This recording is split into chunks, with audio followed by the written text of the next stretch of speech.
Right, so, hi, my name is Adrian. My actual legal government issue name is Emanuel Alexander Tejero. It's a Portuguese name, so that is my ethnicity. I am Portuguese. But I was born in Chicago to a white mom. I'm white, actually. Technically, I guess.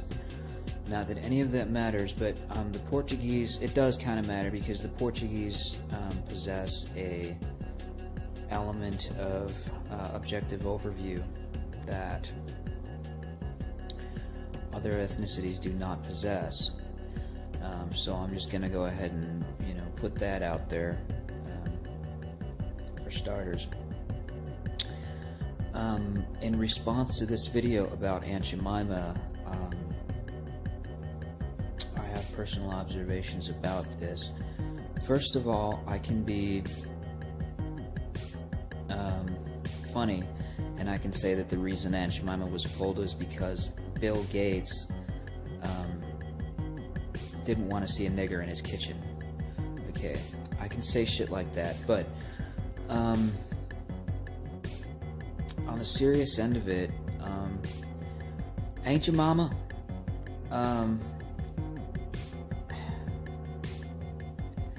historically, as you were just expressing and showing there, historically is racist. The modern version of her there is still bearing the name Aunt Jemima, which is in reference to a plantation mammy. And my personal observation of that is like this. Growing up, Aunt Jemima was or Aunt Jemima, however you want to pronounce it in your dialect. Aunt Jemima, whatever, right? Aunt Jemima was my personal favorite pancake syrup. It tasted better than any other freaking pancake syrup product on the market at that time or today, okay? So that was my product of choice, and one of my favorite breakfast foods was crepe Suzettes that I had a recipe from my Swedish side of the family. My mother's mother was of Swedish descent, and she handed me a recipe that I made frequently, and I poured that damn Aunt Jemima all over those pancakes, and I loved it, and I still do to this day. But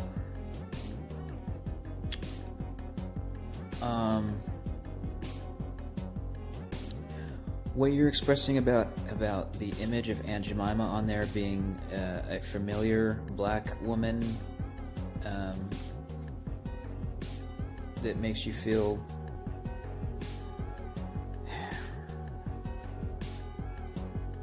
there's a human nature to it. There is a human nature to it, and that's what I did like about it. I affinate towards black women personally,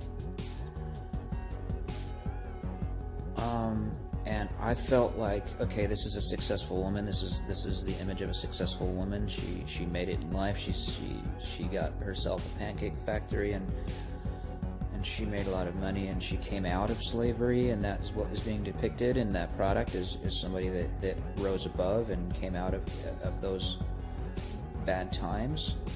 That's great. I saw it that way myself also. But in the racist circuit, there's still people that are using that as a peg. Like my roommate had a coworker that was being called Aunt Jemima by some freaking, racist white dude was calling her that, like derogatorily, So there's that, it was being used as a derogatory, dudes calling ladies Aunt Jemima. They look at him, well, here's a black lady, I'll call her Aunt Jemima. That's racist. That is racist. Okay, so there's that. Okay, now The thing about changing the branding, the image, and the name to Pearl Mills, and I know you gave the backstory of how that occurred, but there is a more sinister element to why they chose the name Pearl. As you might be aware, being black, maybe not, okay, within the black community, Pearl is in reference to things that are appropriated by the black community from the white community, okay? Specifically in deep ghetto areas and stuff in Chicago. I'm from Chicago, okay, so I know these things.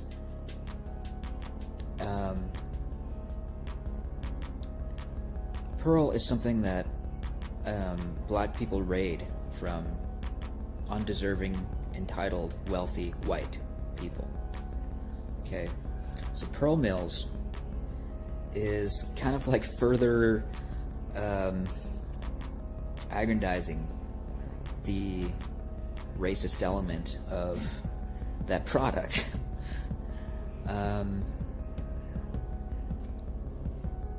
But the funny thing is, I'm not personally in full disagreement with that. I kind of have like a malicious element within me, and I'm working on it, right? But my attitude and my outlook about that is, okay, change Aunt Jemima to Pearl Mills, because that'll make the resolution accelerate. It's gonna trigger and instigate a bigger race war out there on the street. It will. You didn't resolve the problem, you made it worse. That is true. Right,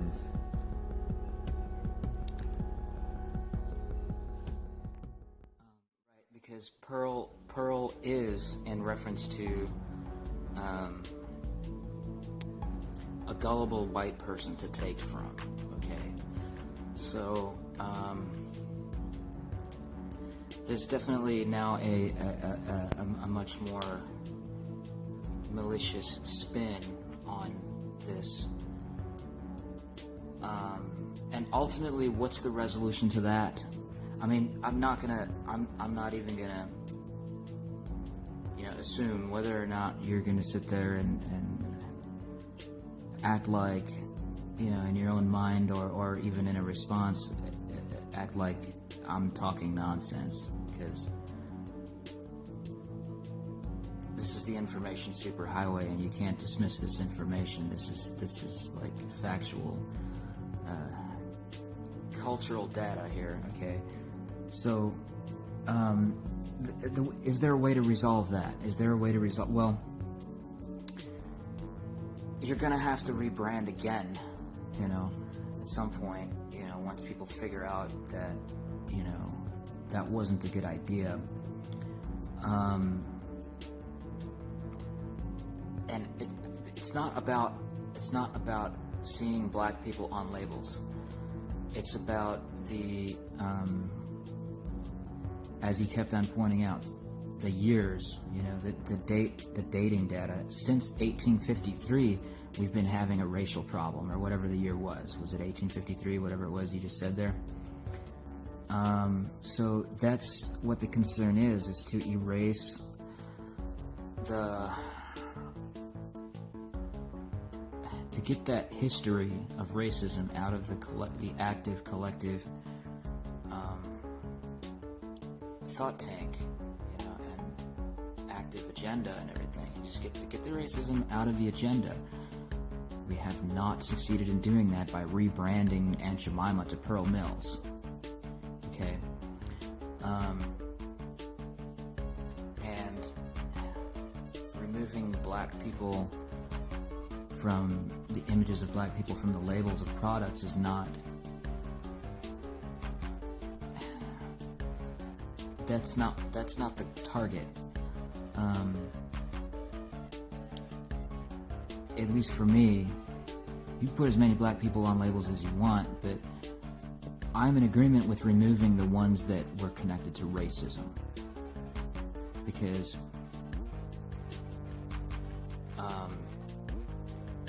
I have a problem with racism. I don't have a problem with cultural unity at all. I have a problem with racism, and so I'm in agreement with rebranding. Okay, put new black people on the labels. Get those old racial profiling agendas out of the logos, out of the branding, out of the archetypes, and on our products. We're moving away from brands anyway, and kind of going into a sort of trade circuit, but more of a community circuit, and moving. I mean, this is the Aquarian age. We're moving more into actually communicating with each other and moving away from the tyranny of psychological control through established order in that context, through brands and labels and logos and all of that sort of thing, right? But in the meantime, these people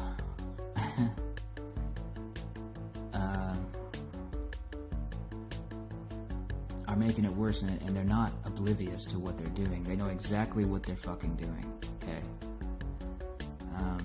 They know exactly what's behind the implications of Pearl Mill.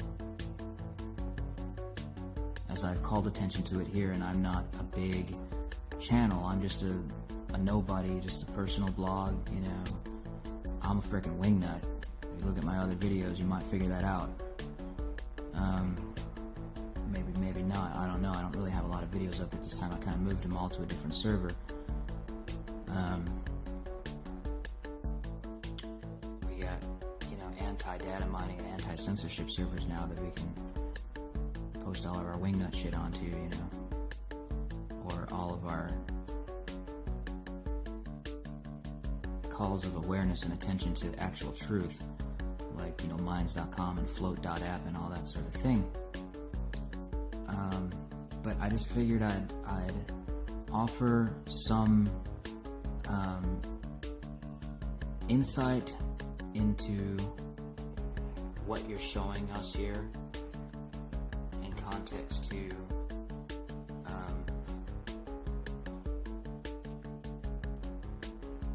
the sinister nature of the rebranding.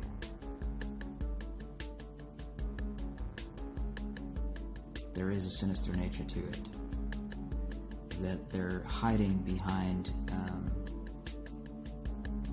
the sentiment of cultural unity. Okay.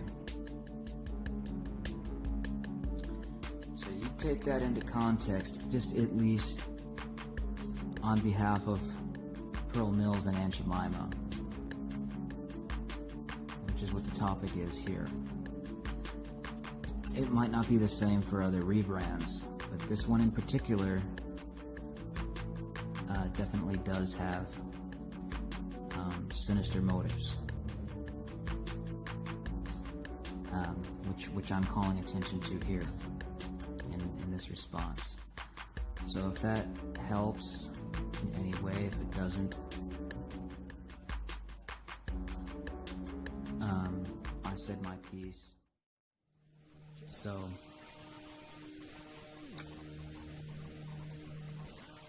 that is the end of my video. It's to notice that there is a label. There is a breakfast cereal with a label on it that calls attention to the sentiment that the purpose of your existence is to be the white baby's nigger. Okay? And we can dismiss that. We can sweep it under the rug. We can say, oh, you're butthurt if you see that. Am I,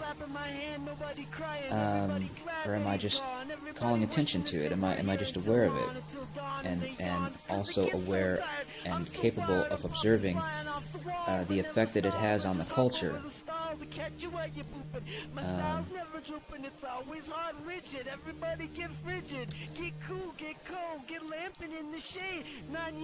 And it's not just skin color. It's not just about skin color. I mean, that's obviously, you know, what's being presented there, but that's it's like an example, one example of status profiling.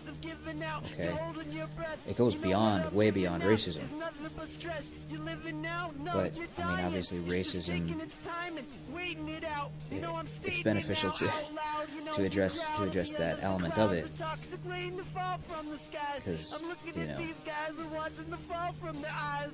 it's definitely an important aspect of it.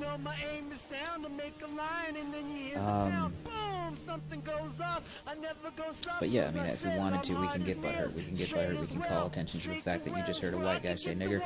I'm white, you know, I'm Portuguese, and, you know, the Portuguese are notorious for, that's one of the reasons why you don't find a lot of Portuguese here in the United States, is because they avoid the United States like the plague. They hate Americans. They go all around the United States in their trade routes and then their social business routes and everything. They go to Canada. They go to the United Kingdom. They go back to Brazil. They love the Irish, and they, you know, the Spanish and the Portuguese in Portugal are critical of the Portuguese in Brazil, because they consider the Brazilians to be the dirtiest, most mixed bloodline in the world. You got people from every possible bloodline, all mixed together. You don't even know who the fuck you are in Brazil. Your blood is so mixed up, and they're criticized by for that. They're criticized for that by more, I guess, self-acclaimed clean cultures, more elitist, you know, people, like the pure blood Spanish and the pure blood Portuguese, you know, and that sort of thing.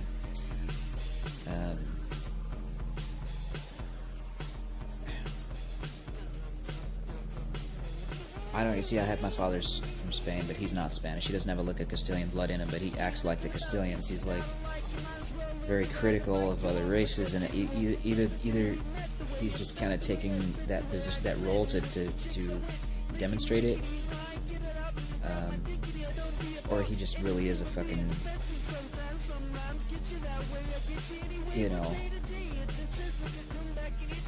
a piece of monarch trash, you know. But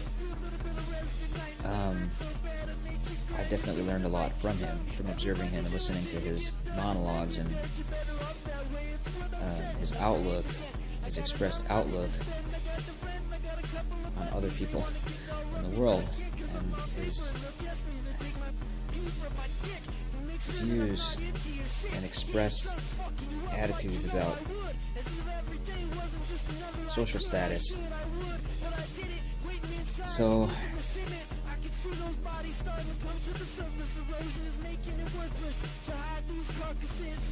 yeah, are we being butthurt by noticing that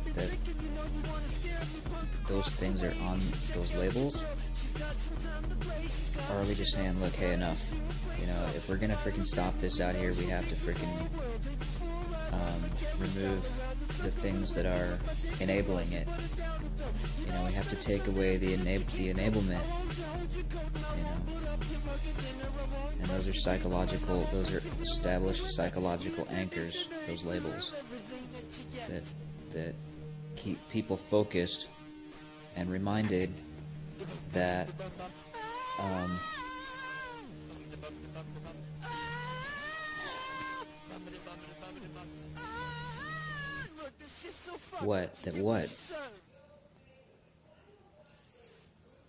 that they're better than someone else, that should be expected to serve them, or I mean, what are these labels saying? that I should question whether or not I'm butthurt by what's showing on them. I don't see it that way. No, I don't see it that way. But I do agree. I do agree with the rebranding. I do agree with the rebranding. They're not quite getting it right yet. They're just further, you know, instigating and enabling trouble with the new brands and what's implied. I mean, it's important to be conscientious of. I mean, you can just jump out of the freaking fire and into the frying pan, or vice versa, whatever, you know. Okay, like, okay, Aunt Jemima's bad. Let's change it to Pearl Mills. Yeah, that'll work. Now you're saying something entirely different, but still, you know, enabling racial profiling. So, what? I don't know, man. I don't know. You figure it out, man. You figure it out. Is it to call shit out for what it is, being butthurt? Maybe it is, man. Maybe noticing those things is an expression of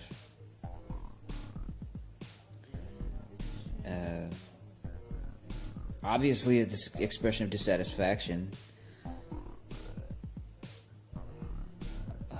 with the way things are, you know, like, look, I'm not satisfied with this. I'm not satisfied with having to friggin' play this stupid fucking mind game with the the air. You know, I don't even have like a real enemy to freaking fight every fucking morning when I eat my fucking breakfast cereal and my pancakes, you know? I need to be able to identify a real person to punch in the fucking face over this shit, man. If I want to be butthurt, I need to fucking... I need to have a freaking name of a real fucking person to, you know, to attack or to complain to or whatever, you know, it is, you know.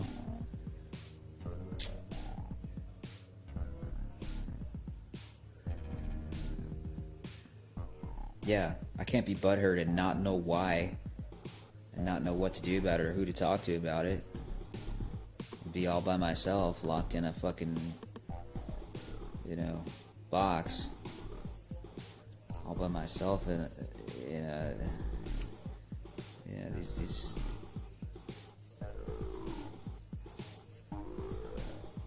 little quarters they set up for us, you know, where we isolate ourselves.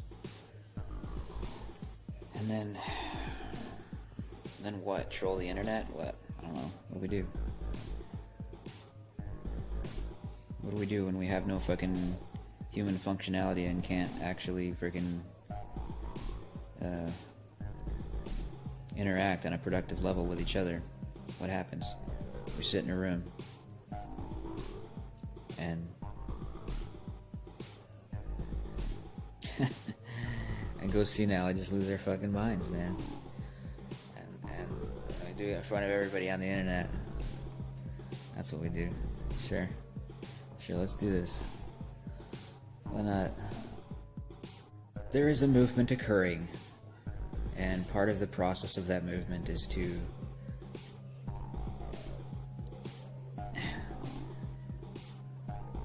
go get the fucking broom. Do you understand that reference? Maybe, I don't know. I'm a fucking fan of old Motown music, right? Are you familiar with the song The Valentine Pieces? You know, it's just, we gotta get up off of our freaking lazy asses and freaking sweep the fucking floor. That's really all it is. It's not about being butthurt. It's about just get the fuck up off your butt and clean the goddamn floor.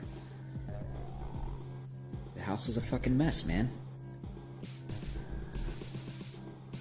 I'm a fucking slacker too, man. I'm not even gonna fucking aim the camera at my floor.